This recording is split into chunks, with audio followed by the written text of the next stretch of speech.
What's going on, everyone? Darkside Phil here, and welcome to another edition of the Hateful Truth video game review series. And today we're going to be talking about one of the most unique games I've ever played, although it is in the same vein as some other previous games, simply because it's made by the same game developer, Suda51. Okay, now these guys have made some interesting games over the years. Their most recent entry was The Shadows of the Damned, which came out last year. It was a unique puzzle-style third-person shooter with some really interesting graphic design.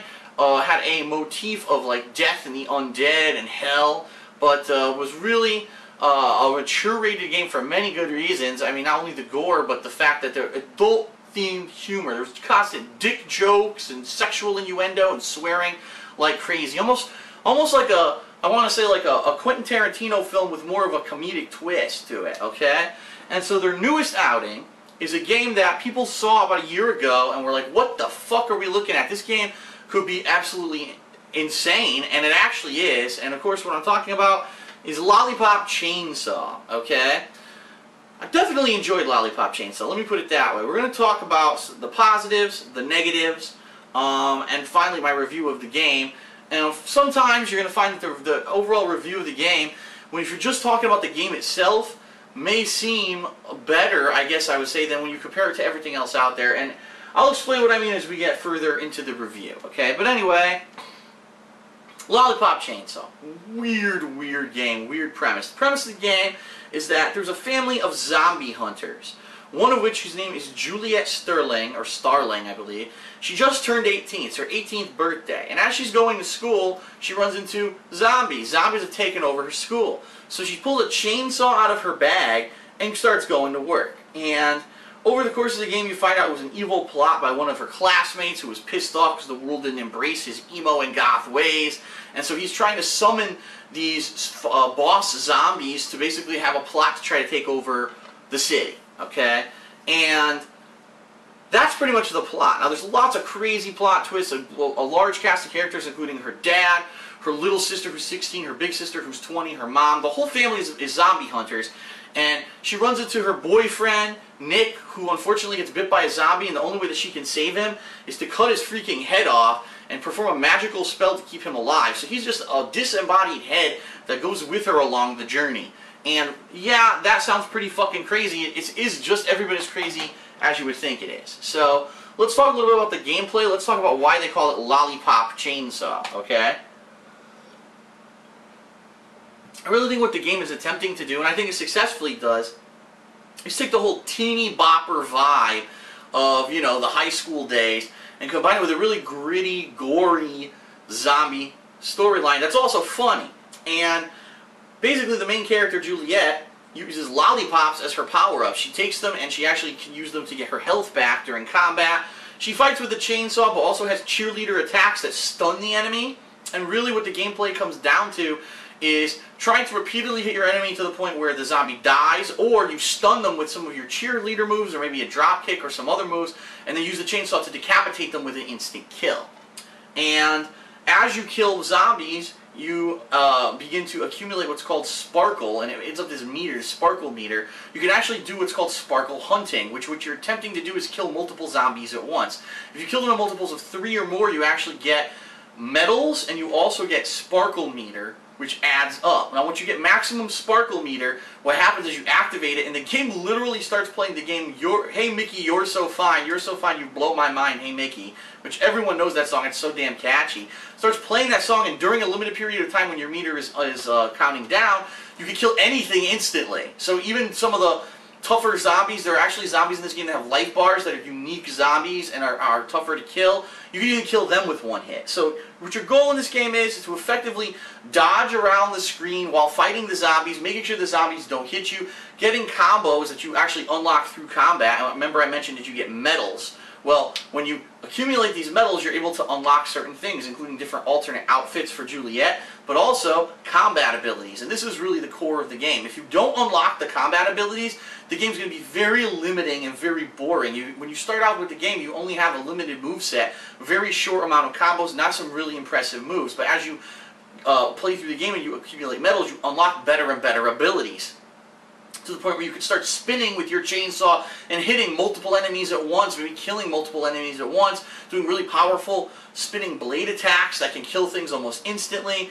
And basically, how successful you are in the game is going to depend on what abilities you unlock, okay? There's also the ability to upgrade your health meter, to upgrade the amount of tracking that you do as you fight. Basically, she can attack from further distance, to upgrade how quick it is when she gets knocked down. When Juliet gets knocked down, she has to kick flick back up, which means you have to mash a button.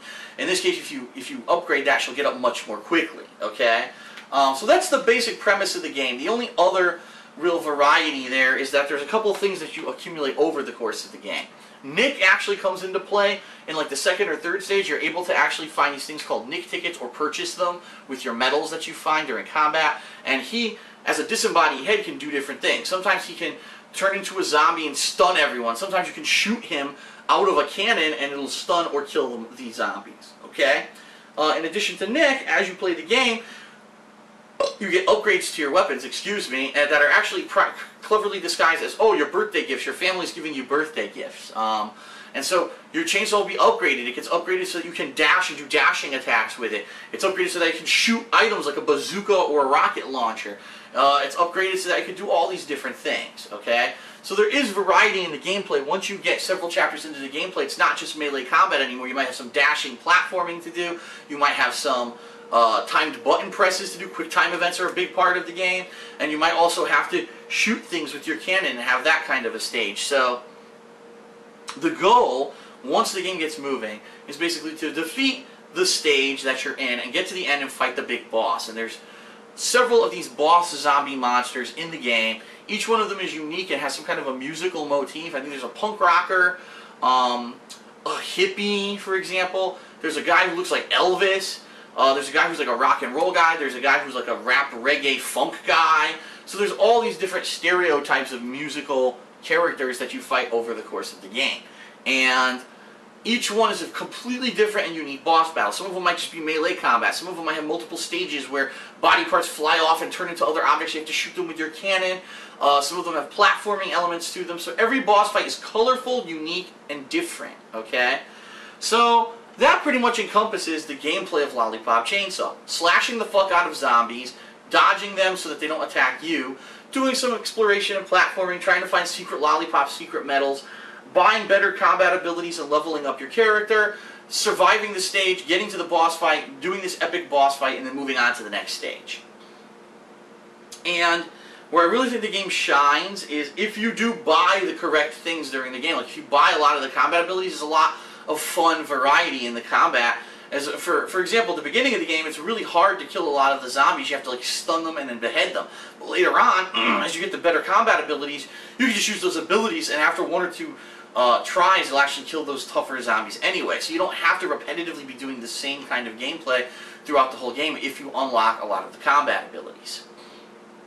That being said, at its core, this game pretty much is just, you know, this kind of melee combat with some other variety things thrown in, like the shooting, like the dashing and platforming, the boss fights.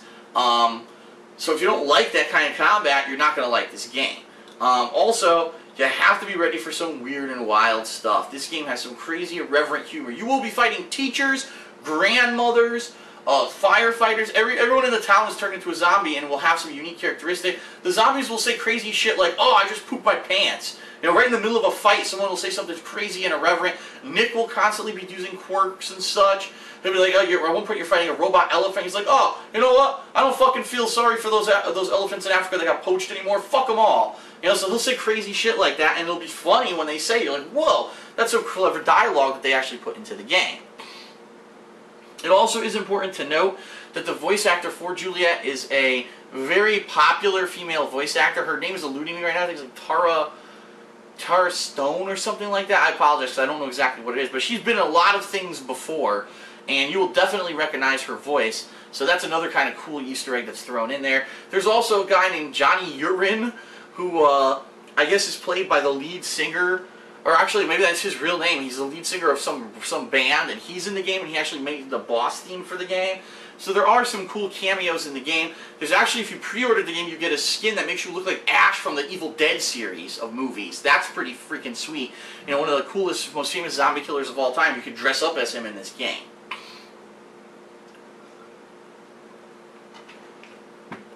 just to give you an idea of some of the crazy irreverent humor in this game, there's actually an achievement and or trophy to look up Juliet's skirt. That's right, you can maneuver the camera to try to look under her skirt, and she blocks it off, by the way, but you get achievement points for trying to do it. How crazy is that? You know what I mean? Like, it's really just supposed to be like male-oriented, puerile, you know, frat house humor. That's really where this game, what this game is and what it shines at. You're going to be making fun of hippies, you're going to be slashing zombies, be zombie humor, body part humor, scat humor, fart humor, everything you can think of that's like, you know, not PC, not politically correct. That kind of stuff is what this game is made of.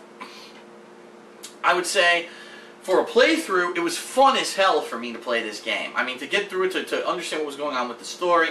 By the way, there are actually classmates of yours that you run into during the course of the game, and they're being attacked by zombies, and what you need to do is protect them and basically kill the zombies before the zombies kill them.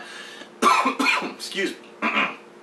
And if you save them, they'll give you more medals so that you can actually buy more things at the store. But more importantly than that, the only way to get the best ending in the game is to save all of the classmates. So you really have to be careful. The last few in the game were kind of hard to save. Even one of them accidentally got blown up by dynamite when I was fighting him. And so it was kind of hard to, I had to go back. He died. I had to go back and replay that checkpoint to save him. Okay? So the game is crazy. It's irreverent. The combat's constantly evolving as you buy new abilities. You're going to have this crazy off-the-wall zany humor throughout the entire game. What's not so good about the game? Well, like I said, it could tend to be repetitive. If you're not constantly buying new upgrades, and maybe you're saving up because you want to get a health upgrade, or you want to get a speed upgrade, or some other kind of upgrade other than the combat upgrades, you're going to find that the combat could get stale as you use the same stuff over and over, okay? In addition to that, some people are definitely going to get turned off by the humor. This is the kind of Duke Nukem / classic Suda51 adult-themed male humor, and it's not going to appeal to all audiences. I mean, especially female gamers may not enjoy some of this. However, I'm not just saying that, you know, as a sexism thing. I'm sure there's going to be male people who be insulted at some of this stuff too. You really have to take it as tongue-in-cheek. Nothing's really meant seriously. The game is a big joke. That's the whole thing. It's not a serious game, so don't get insulted if something sexist or whatever is said within the course of the game, okay? So that could be viewed as a negative thing, definitely. There are some camera issues in certain parts of the game, I'm not going to lie. There were certain parts where all of a sudden I get attacked. I was like, well, I couldn't even see what was attacking me. It was behind the camera, or it was off screen.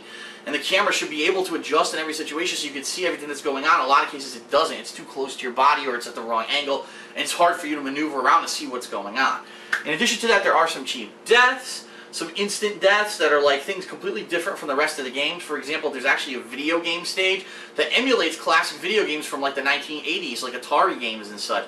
And you're actually in these games that are being simulated on your screen, and you have to survive. Now, you die instantly. And what happens in this game is you get graded on your performance, which is certain things. It's number of deaths during each stage, how many zombies you kill, how many zombie medals you earn, how quickly you beat the stage, and so on and so forth. And what happened is, in one of the stages, I just kept dying to these stupid Atari simulations, and at the end of the stage, it said, oh, you died 6 times, so you don't get a good ranking. I'm like, well, that's not fair. The rest of the game, if I died in melee combat or whatever, okay, that's kind of my fault. But this part of the game was trial and error, and now you're going to grade me badly because I failed to trial and error when I didn't know what was coming. So that was a little annoying. Just the ranking system in general is kind of harsh. Only on one stage did I even get an A, and that was near the end of the game when I was doing special combos. I was killing 5 to 7 zombies at once with the sparkle slashes and things that I was using, and so it was kind of crazy that I was only getting an A ranking at the end of the game. So it is pretty strict on how it judges you, and that could be seen as a negative. And some of the checkpoints. There are 1 or 2 points in the game where you will die because of trial and error, and then the checkpoint loads you back further, and you're like, oh, I have to replay another couple minutes of gameplay to get back to the checkpoint I was at. That's a little bit annoying, but it's not too bad. It was only a couple times in the game when that kind of thing happened, and it really annoyed me. Where the game shines, I think, is the graphic design is pretty cool. The fact that the humor, if you get the style of humor, it's pretty funny. The lines, the dialogue is actually cleverly written, and I enjoyed it. The story is completely crazy, zany, and off the wall, but I like that kind of thing, so I enjoyed that. And the boss fights were really fun as well. A little bit on the easy side, to be completely fair, but they were fun, they were big, they were bright. Every boss was interesting and unique, and I really enjoyed that. So, a lot of positives, some negatives weighing in. The biggest negative by far in this game is its length. And I hate to still be harping on this. Every time I do a Hateful Truth review and we talk about this kind of stuff, I have to bring it up.